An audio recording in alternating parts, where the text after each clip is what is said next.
చేయించు. అలాగే అసలు నిజంగా ఆ నడుము ఎక్కడ చేయించామమ్మా? హలో వాళ్ళ అమ్మని అడిగేసేద్దాం ప్రోగ్రామ్ అయ్యాక. వాళ్ళ అమ్మ చాలా మంది ఉన్నారు. పింకీదా మాట్లాడుతూ అబ్బాయిల కోసం నువ్వు అంత బాగా చేశాక మా అబ్బాయిలతో మాట్లాడిపోతే ఎలాగ అసలు? హాయ్ చెప్పండి పింకీ కోసం అందరూ కూడా. సో ఇప్పుడే డాన్స్ చేసింది కాబట్టి మాట్లాడిపిద్దాం. సో ఓకే, పింకీలో ఏం నచ్చారా మీకు? అదే పింకీలో ఏం నచ్చాయి?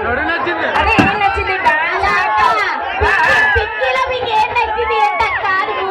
అంటే కళ్ళు బాగున్నాయా, నడుము బాగుందా, డ్రెస్ డాన్స్ బాగుందిరా. డాన్స్ నుంచి మా డాన్సర్స్ అయితే రెడీగా ఉన్నారు. అండ్ అలాగే ఈ రోజు మన ఈ ఈవెంట్ ని అండ్ అలాగే శ్రీ శ్రీ శ్రీ దుర్గాంబిక అమ్మవారి 40వ జాతర మహోత్సవాల సందర్భంగా ఈ చుట్టుపక్కల ఉన్న గ్రామ ప్రజలు, పెద్దలు, యూత్ అందరూ విచ్చేసిన ఇంత క్రౌడ్ ని కంట్రోల్ చేస్తున్నటువంటి ద గ్రేట్ డిపార్ట్మెంట్ అయినటువంటి పోలీస్ డిపార్ట్మెంట్ వారికి కూడా స్పెషల్ థ్యాంక్స్ తెలియజేస్తూ మా రాము ఈవెంట్స్ నుంచి మరి మీ అందరి కోసం అగైన్ మరి ఇంకొక ముద్దుగుమ్మలు